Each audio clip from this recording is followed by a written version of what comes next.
શ્રીજી મહારાજના લાડીલા સર્વે સંતો તથા ભક્તજનો, જય સ્વામિનારાયણ.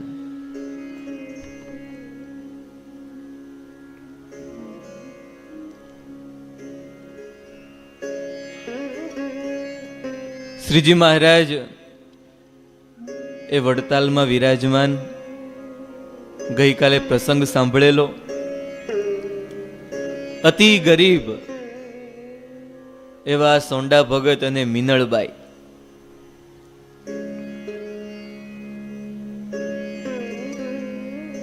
જોબન પગીના ઢોર વગેરે સાચવતા એને મનમાં ભાવ થયો અને ભાવના ભૂખ્યા ભગવાને કોદરાનો રોટલો અને કદળીની ભાજી. સભામાં બેઠા બેઠા મહારાજે આખે આખો રોટલો ને ભાજી જમી ગયા. ગઈકાલેની વાત કરી તો અમુક ભક્તો કહેતા હતા કે સ્વામી એ કોદરાનો રોટલો તો જોયો, પણ આ કદળીની ભાજી એટલે શું?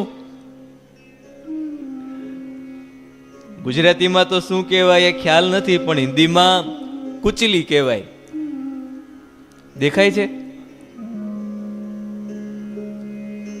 આ કુચલીની ભાજી. હવે કેવી મીઠી બનતી હોય એ ખ્યાલ નહીં, પણ આની રેસીપી જોયેલી તો આના એકદમ આપણે તાંદળજાની ભાજી કેમ ઝીણા ઝીણા ઝીણા ઝીણા એમ વ્યવસ્થિત સમારી અને એની સાથે એ મગની દાળ નાખે અને એની ભાજી બનાવે. પણ હવે મહારાજ વખતે તો ખાલી કદળીની ભાજી બનાવી હશે, કારણ કે ભગત પાસે તો એ કોદરાનું ધાન હતું.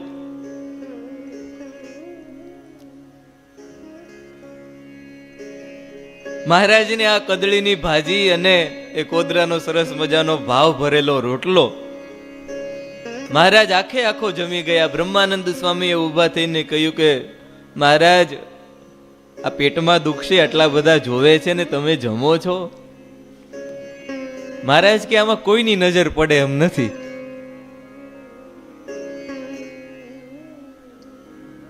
છતાંય મહારાજે એક બટકું લઈ અને બ્રહ્માનંદ સ્વામીને ચાખવા આપેલું. મિનળબાઈ તો દૂર ઉભા ઉભા મહારાજના દર્શન કરે. મનમાં ઘણા લાંબા સમયના કોડ હતા, એનો કોડ આજે પૂર્ણ થયો કે મહારાજ એ મારી રસોઈ જેમાં. એ તો દૂર ઉભા ઉભા હાથ જોડીને બસ મહારાજને નિરખતા રહ્યા. મહારાજ ઉભા થઈ અને આરામ કરવા માટે પણ જતા રહ્યા, પણ તેમ છતાંય મિનળબાઈ હજુ એ ત્યાં ને ત્યાં ઉભા છે. એ તો જાણે મહારાજની એ રમણીય મૂર્તિમાં એ ગરકાવ થઈ ગયા હોય. કોઈ કે જગાડ્યા કે મિનળ એ હવે તો સફાઈ પૂરી થઈ ગઈ, એ ચાલો હવે ઘરે. મિનળબાઈની આંખમાંથી હર્ષના આંસુ આવી ગયા. સોંડા ભગતનો થાળ જેમાં પછી એ વડતાલની સભામાં એ જાણે એ વાતોનો ગણગણાટ ગુંજી ઉઠ્યો કે માળો એ ખરો ભાગ્યનો બળિયો એ મહારાજને ખૂબ રાજી કર્યા. એ આપણે તો એ આટલા થાળ કર્યા, પાકા પાકા મિષ્ઠાનો ફરસાણો બનાવી બનાવીને મહારાજને થાળ ધર્યા, પણ આવા રાજી તો મહારાજ ક્યારેય થયા નથી હો. ઘણા ભક્તોનું એવું સમર્પણ હોય, આર્થિક રીતે તો સમર્પણ ન હોય બહુ, પણ એનો ભાવ એવો ઊંચો હોય ને, એક વાર કઈક નાનું એવું સમર્પણ આપે ને આખી જિંદગી યાદ રહે. એ દુબળી ભટ્ટ શું લઈને આવેલા? અડધો, એક આખો નહીં, અડધો રૂપિયો ગઢપુર મંદિરના બાંધકામ માટે. મહારાજે શું કહ્યું? એ શિખર ચડી ગયા ગોપીનાથજી દેવને. જ્યાં સાચો ભાવ હોય ત્યાં પદાર્થનું કોઈ મૂલ્ય નથી હોતું.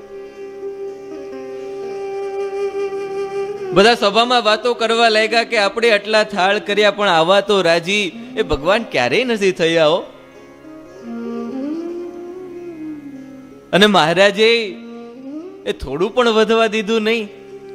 એ વળી આપણે તો મહારાજને થાળ ધેરા હોય તો થોડી પ્રસાદી લઈ અને આખો થાળ પાછો આપી દે, પણ મહારાજ તો આ ભગતનો આખો થાળ જમી ગયા. અને વળી મહારાજે સભામાં વખાણ કર્યા કે કેટલાય દિવસની ભૂખ હતી આજે ભાંગશે.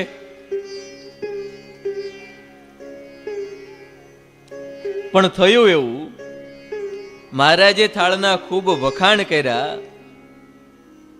એટલે એ સાંભળીને એ સભામાં કેટલાકના જીવમાં એ ગર્વની ખુમારી ચડી, અભિમાન શિખરે ચડ્યા.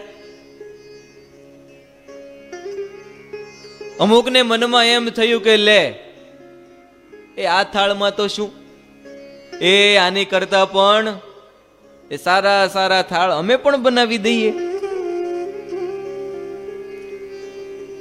બધાની દ્રષ્ટિ એ બાહ્ય પદાર્થ ઉપર પડી, પણ કોઈનું હૃદય એ થાળ બનાવનારાના એ હૃદય સુધી ન પહોંચ્યું. વાલા ભક્તો, એક શ્રીજી મહારાજ અને બીજા એ ભગવાનના સાચા સંત, એની સિવાય આખો સંસાર એ બાહ્ય પદાર્થે કરીને જ માપ કાઢે. સભામાં એ સિંહજીવાડાના જગમાલના ભાભી દયાબાઈ કરીને બેસેલા, એને બરોબરનો મદ ચડ્યો. હવે પૈસે ટકે ખૂબ સુખી હશે અને એનો થાળનો વારો કદાચ બાકી હશે, કારણ કે 10 દિવસથી મહારાજે વિવિધ ભક્તોના થાળ જમતા હતા. ઊભા થઈ અને બધા મહિલાઓને કહેવા લાગ્યા કે હવે જુઓ, એ કાલે હું થાળ કરું અને મહારાજને જમાડું. મહારાજે કદી જોયા નહીં હોય ને એવા પકવાન અને ભાત ભાતના ફરસાણ કરું, અને જુઓ એ આની કરતા પણ મહારાજ એ મારા વધારે વખાણ કરશે, મારી ઉપર વધારે રાજી થશે. ગર્વ હતો ને. એ ભાગવતમાં એ વૃત્રાસુરની કથા આવે છે, સાંભળી છે વૃત્રાસુરની કથા?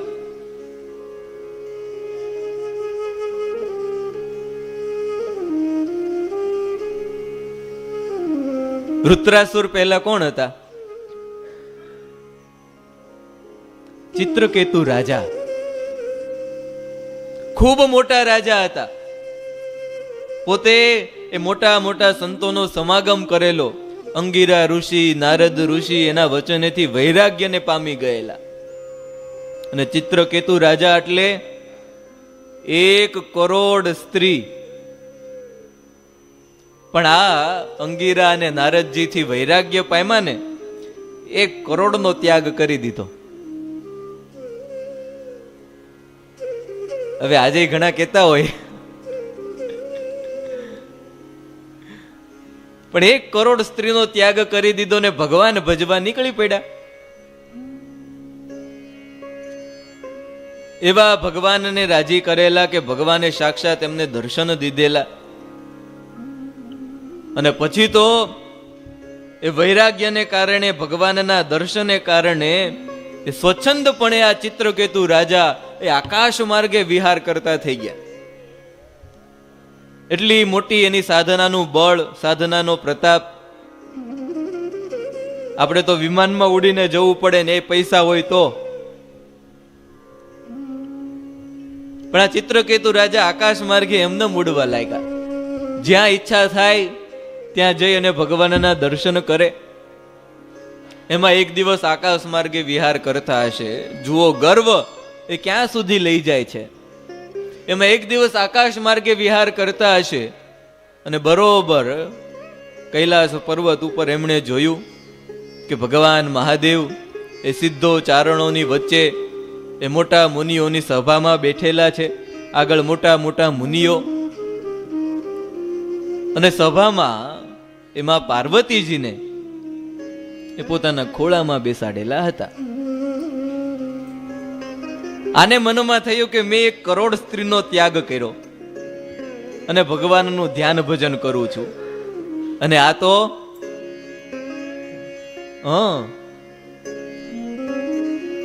તરત જ આકાશમાંથી હેઠે આવ્યા ઉપદેશ દેવા માટે. એ પાછો કોને? ભાગવતમાં આ કથા છે. અને ભર સભામાં ન કહેવાના વેણ કહ્યા ભગવાન શિવજીને. હવે શિવજી તો ભોળાના, તેમણે તો બધું સહન કર્યું, પણ માં પાર્વતી વાહન કયું? પોતાનું વાહન જ એવું. માતા પાર્વતીએ એને શ્રાપ આપ્યો કે જા, એ તું આજથી એ પાપમય એવી અસુર યોનીમાં જા. અને પછી એ ચિત્રકેતુ રાજાને પોતાની ભૂલ સમજાણી અને એનો જન્મ એ વૃત્રાસુર, કહેતા કે વૃત્તિથી અસુર, એ વૃત્રાસુર તરીકે એનો જન્મ થયો. મહારાષ્ટ્રમાં ચાંગદેવ કરીને એ ખૂબ મોટા સંત, 1400 વર્ષના સંત હતા. કેટલા? 1400 વર્ષના સંત. હવે એની કેટલી સાધના, કેટલું તપ, કેટલું ભજન, એનો કેટલોય શિષ્ય વર્ગ હોય. એમને અભિમાન હતું કે મારી જેવો કોઈ સંત નહીં. અને બરોબર એ સમયમાં જ્ઞાનેશ્વર કરીને એક 16 વર્ષના સંત, અને જ્ઞાનેશ્વર સંતની એ કીર્તિ એમણે ખૂબ સાંભળી. મનમાં થયું કે એ મોટા સંત છે, આપણે પત્ર લખીને બોલાવીએ. પત્ર લખવા માટે વિચાર કર્યો, પણ થયું કે જ્ઞાનેશ્વર 16 વર્ષના છે અને હું તો 1400 વર્ષનો, તો પૂજ્ય લખાય નહીં. તો પૂજ્ય કેવી રીતે લખવું? અભિમાન આડું આવે. મોટા સંત સામે એટલે એ ચિરંજીવી પણ લખાય નહીં, કારણ કે ચિરંજીવી લખે તો એ સામેવાળા નાના ગણાય. એ અભિમાનને કારણે પૂજ્ય લખી શક્યા નહીં ને કોરો કાગળ જવા દીધો. જ્ઞાનેશ્વર પાસે એ કોરો કાગળ આવ્યો. એ કોરો કાગળનો અર્થ સમજી ગયા. હવે મોટા સંતો હોય, બધું સમજી જાય. જ્ઞાનેશ્વરજીએ તો પત્ર બાજુમાં મૂકી દીધો, પણ એમના બહેન મુક્તાબાઈ, એમને થયું કે આમને જવાબ તો આપવો પડશે. અને એમણે વળતો ઉત્તર આપ્યો કે આપની ઉંમર 1400 વર્ષની થઈ, પણ તમે સાવ કોરા ને કોરા જ રહ્યા, કાગળ જેવા. ચાંગદેવને પોતાની ભૂલ સમજાઈ ગઈ. મનમાં થયું કે હવે તો મારે સામે ચાલીને એ જ્ઞાનેશ્વર સંતના દર્શન કરવા માટે જવું છે. પણ દર્શન કરવા માટે ગયા તો ત્યાં પણ પોતાનું અભિમાન ભૂલાણું નહીં. એ પોતાની સિદ્ધાઈ બતાવવા માટે એ સિંહની સવારી કરી અને જીવતા એ સર્પની ચાબુક બનાવી અને સિંહ ઉપર બેસી અને સંત જ્ઞાનેશ્વરને મળવા માટે ગયા. આ જ્ઞાનેશ્વર સંતને ખ્યાલ આવ્યો, પોતે ઝૂંપડીમાં બેઠેલા. મનમાં થયું કે આવા મોટા સંત સામે ચાલીને આવે છે, તો આપણે પણ એ સામે ચાલીને સ્વાગત કરવું જોઈએ ને. એ ઝૂંપડીમાં ઓટા ઉપર બેઠેલા સંત જ્ઞાનેશ્વર એવા સમર્થ હતા કે ઝૂંપડી અને ઓટલા સહિત એ આખું સંત જ્ઞાનેશ્વર આમનમ બેઠા ને કેમ પાટ આગળ ચાલે એમ એ ચાંગદેવને મળવા માટે નીકળી પડ્યા. અને જ્યાં બંને સામા આવ્યા, આ ચાંગદેવને તો મનમાં થયું કે અરે રે, એ હું તો આ ચેતન પદાર્થ છે એ પ્રાણીઓને વશ કરું છું, પણ આ તો આવા સમર્થ છે કે જડ વસ્તુને પણ પોતાની આજ્ઞામાં વર્તાવી શકે. સિંહને દૂર કરી અને એ જ્ઞાનેશ્વરના ચરણે નમી પડ્યા. જ્યાં જ્યાં ગર્વ હોય, કઈને શેરને માથે સવા શેર હોય જ, અને ભગવાનને ગર્વ વળી બહુ ભાવે. આ સીજીવાડાના જગમાલના ભાભી દયાબાઈ, એમને મદ ચડી ગયો. ઊભા થઈને બધા મહિલાઓને કહેવા લાગ્યા કે હવે આવતીકાલનો મારો થાળ તમે બધા જોઈ લેજો. એ મહારાજે તો શું તમે નહીં જોઈ હોય એવી એવી વાનગીઓ થાળમાં દેખાશે. અને જુઓ, એ આના કરતા પણ વધારે મહારાજને રાજી કરું. હવે આ દયાબાઈની વાત સાંભળી બાજુમાં એ બીજા કોઈ મહિલા હશે, સારા સમજણ વાળા, સત્સંગ વાળા, એમણે સહેજે કહ્યું કે અરે દયાભાઈ, એ રેવા દે, બહુ ગર્વ કરમાં. મહારાજ તો એ ગર્વ ગંજન છે. એ ઘણી વાર મહારાજે આપણને કહ્યું છે કે ક્યારે ઈર્ષ્યા કરવી નહીં, ગર્વ કરવો નહીં. એ તારે થાળ બનાવવા છે ને તું વળી કહે છો કે મહારાજે જોયા નહીં હોય એવા પદાર્થ. પણ ઘણી વાર એ સંતોએ કીર્તનો ગાતા હોય, યાદ કર. ગર્વ કિયો તે નર હાર્યો, સિયા રામજી સે ગર્વ કિયો તે નર હાર્યો. કે જેણે જેણે એ ભગવાનની સામે, હવે મનુષ્યની આરે ગર્વ કર્યો હોય તો વાંધો નહીં, પણ ભગવાનની સામે જે ગર્વ કરે એ તો હારી જ જાય. ગર્વ કિયો રે ઓલા રત્નાકર સાગરે, ગર્વ કિયો રે ઓલા રત્નાકર સાગરે, નીર ખારો કરી નાખ્યો હો, નીર ખારો કરી નાખ્યો, સિયા રામજી સે ગર્વ કિયો નર હાર્યો હો, સિયા રામજી સે ગર્વ કિયો નર હાર્યો.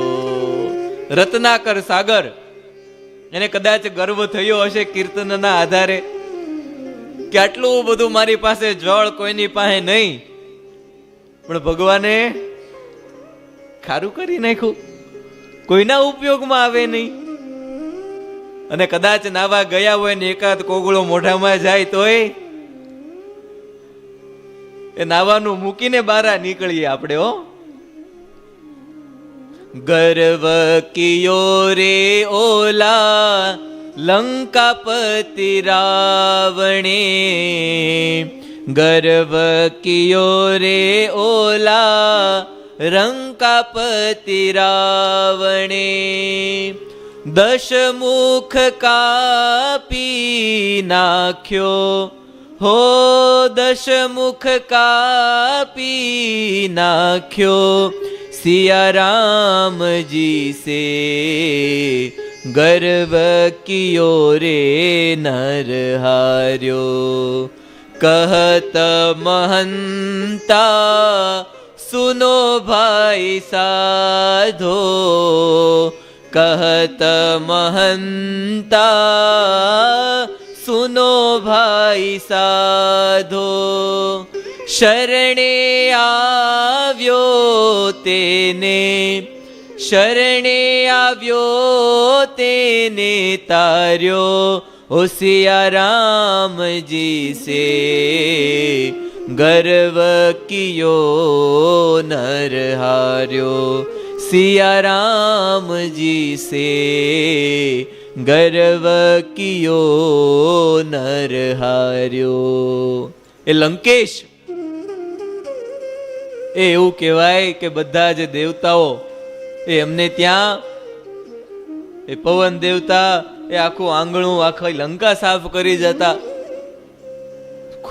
ખુદ અગ્નિદેવ આવી અને એમનું રસોઈ ઘર બનાવી જતા.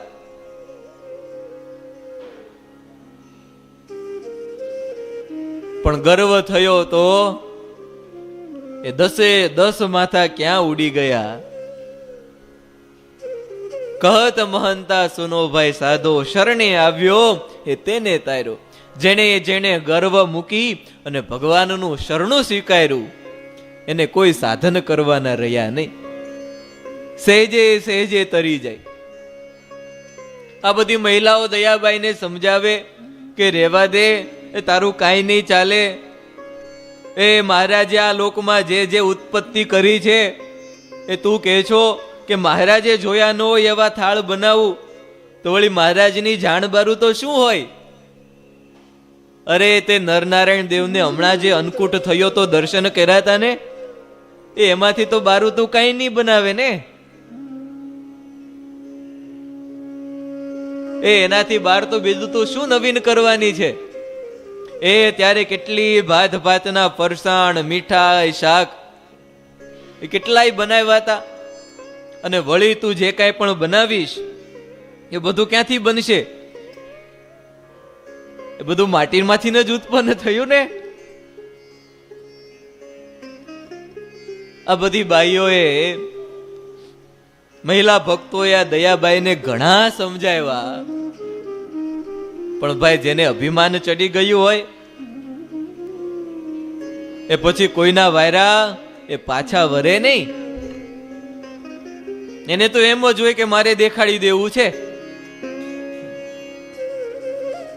આ દયાબાઈ કોઈનું માયના નહીં, નીચું જોઈ એ ઘરે આવ્યા, પણ માન એ ગર્વ એ મૂકે નહીં. અને ઘરે આવતા જ, હવે આવતીકાલે જ એમને થાળ બનાવવાના હતા. પોતાની ઘરે આવતા જ રસોઈના મંડાણ માંડ્યા. સ્પેશિયલ 2 રસોઈયાને બોલાવ્યા અને અનેક વાનગીઓ બનાવી.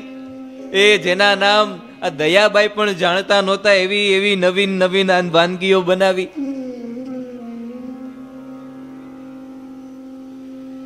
જેને એ હજુ સુધી ભગવાનના ભાવનું મહાત્મ્ય સમજાયું નથી, એ ત્યાં સુધી એ આ જીવ એ દેખા દેખીમાં એ માનના વાઘા પહેરી અને અભિમાનમાં એ સારા દેખાવાનો ડોળ કરે. પણ જેને એકવાર એ ભગવાનની ભાવનું મહાત્મ્ય સમજાઈ જાય, એ સમજો એ બધા જ એ માન, ગર્વ, બધા વાઘા નીચે ઉતરી જાય. કહીને સિમ્પલ લાઈફ, હાઈ થિંકિંગ.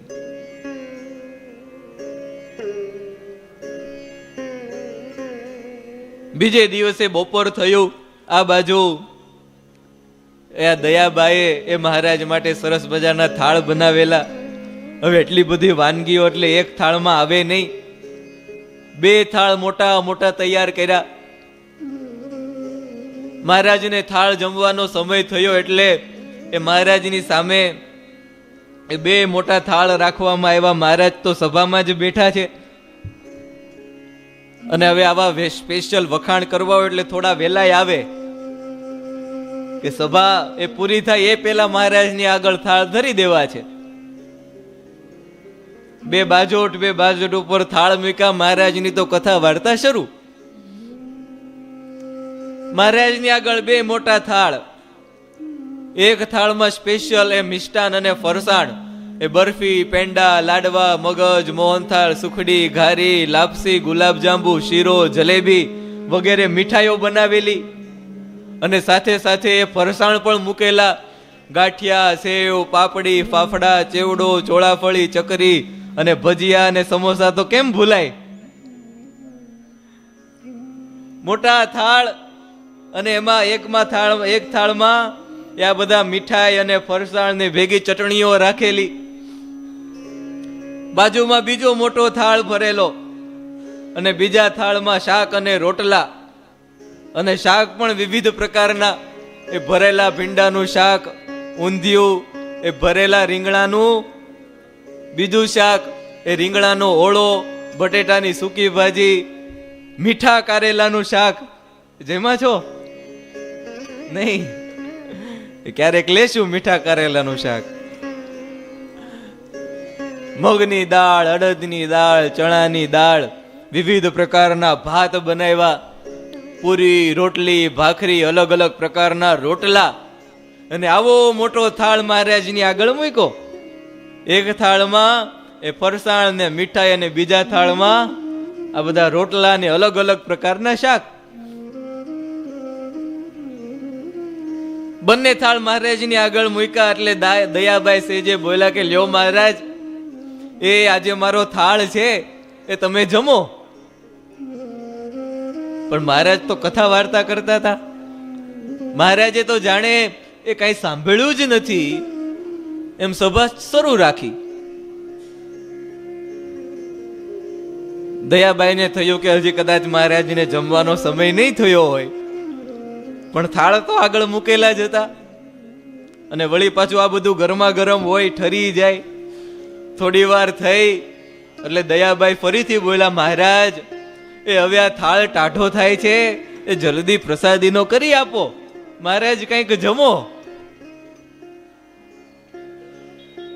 બીજી વાર કહ્યું, પણ તેમ છતાંય એ મહારાજે એ જમવાનું તો શું, પણ થાળ પર એ નજર પણ નાખી નહીં. થોડી વાર થયું એટલે બાજુમાં મૂળજી બ્રહ્મચારી કહ્યું કે મહારાજ આખા બોલા ને, મહારાજ હવે આ વાર્તા રાખો. એ આ હરિભગત કેવો સરસ મજાનો થાળ તૈયાર કરીને લાવ્યા છે, અને મહારાજ ક્યારનો પડ્યો છે. મહારાજ હવે એ ભોજન લ્યો આપ. મહારાજ કે બ્રહ્મચારી એ આજે અમને ભૂખ લાગી નથી.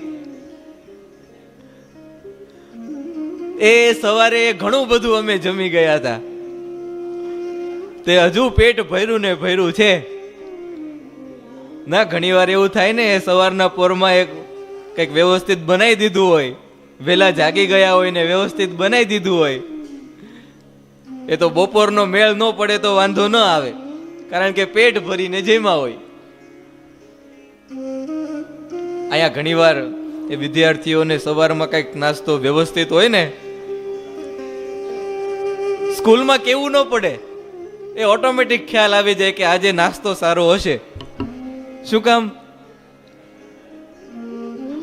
ભૂતપૂર્વ બેઠા હોય એટલે ખ્યાલ હોય. એ પહેલી બેન્ચીસે બેઠા હોય કે છેલ્લી બેન્ચીસે, પાકી ગયું હોય વ્યવસ્થિત.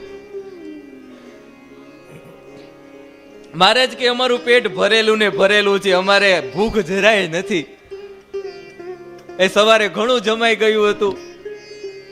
બ્રહ્મચારી કે અરે મહારાજ જુઓ તો ખરા, એ કેટલી ભાતની મીઠાઈ, ફરસાણ વગેરે વાનગીઓ બનાવી છે, અને આ મેમાયા એ ઘણા મોટા હરિભગત બનાવીને લાવ્યા છે. એ મહારાજ તમારે જમવું ન હોય તો કાંઈ નહીં, પણ એ ચાખી તો જુઓ, પ્રસાદીની તો કરી આપો. મહારાજે બ્રહ્મચારી સામે જોયું. બ્રહ્મચારીને કહ્યું કે બ્રહ્મચારી એ તમે હજુ મારા સાચા હરિભગત જોયા નથી. એ આમાં તો એ અભિમાનની, ગર્વની બૂ આવે છે. એ આજના ભોજનમાં અને ગઈકાલના ભોજનમાં એ ઘણો તફાવત છે, ઘણો ફેર છે. એ ગઈકાલે તો અંતરના પ્રેમ નીતરતા હેતનો સ્વાદ હતો, અને આજે તો આ બધી વાનગીઓ અનેક છે, પણ એ ભાવમાં ફેર છે. એ આને પચાવવી કઠણ પડે બ્રહ્મચારી. એ આમાં આ અમારાથી એ જમાય નહીં. મહારાજ કહે કે આ તો એ દેખા દેખી, ઈર્ષ્યા અને ધનનો મદ અને વૈભવના ગુમાનથી ભગવાન સાથે એ નેરું છળ કર્યું છે. મહારાજ તે દિવસે એ થાળ પારખીને ન જમ્યા, ચાખ્યું પણ નહીં. જળપાન કરીને મહારાજ ઊભા થઈ ગયા. પણ આ બાજુ એ મહારાજના વચન સાંભળી દયાબાઈ એ નીચું જોઈ ગયા. પોતે સાચા ભક્ત હતા એટલે પોતાની ભૂલ સમજાઈ. થાળ પાછો લઈ અને પોતાના ઘરે ગયા. પોતે પણ જમ્યા નહીં, થાળ પણ કોઈને જમવા દીધો નહીં. બીજે દિવસે એ ફરી એ મહારાજને રાજી કરવા અંતરના પ્રેમથી, ભાવથી એ સાવ સાદો થાળ મહારાજ માટે બનાવ્યો. લઈ અને મહારાજ પાસે આવ્યા, અને મહારાજે એ થાળ એ પ્રેમથી આરોગ્યો. દયાબાઈને પોતાની ભૂલ સમજાણી, મહારાજના ચરણોમાં પ્રાર્થના કરી કે મહારાજ એ સારું થયું, કૃપા કરીને આપે ગઈકાલે એ થાળ એ પ્રસાદીનો પણ કર્યો નહીં. નહીતર તો મહારાજ એ મારામાં આ અભિમાન માન છે એ તો મને ક્યારેય એ ખ્યાલ જ ન આવત. ત્યારે આપણે પણ એ મહારાજના ચરણોમાં પ્રાર્થના કરીએ કે બીજા ભક્તોની ભક્તિ જોઈ એ આપણે ક્યારેય એની ભક્તિ જોઈ અને એ વિશેષ દોડ દેખાડવા ક્યારેય ભક્તિને ચડિયાતી ન કરવી. અંતરના ભાવથી સાચા હૃદયથી એ કેવળ ને કેવળ એ ભગવાનને સંતોને ને ભક્તોને રાજી કરવા માટે એ ભક્તિ કરીએ એવી પ્રાર્થના મહારાજને કાયમ કરવી. ત્યારે આવા તો એ મહારાજના અનેક ચરિત્રો છે કે ગર્વ થયો હોય તો એને સાચા માર્ગે વાળ્યા હોય, પણ એ ચરિત્રોનું શ્રવણ એ આપણે ફરી ક્યારે કરીશું. અત્યારે સૌ સાથે મળી અને મહારાજના એ દિવ્ય પૂજનમાં જોડાઈએ. બોલો ઘનશ્યામ મહારાજની જય.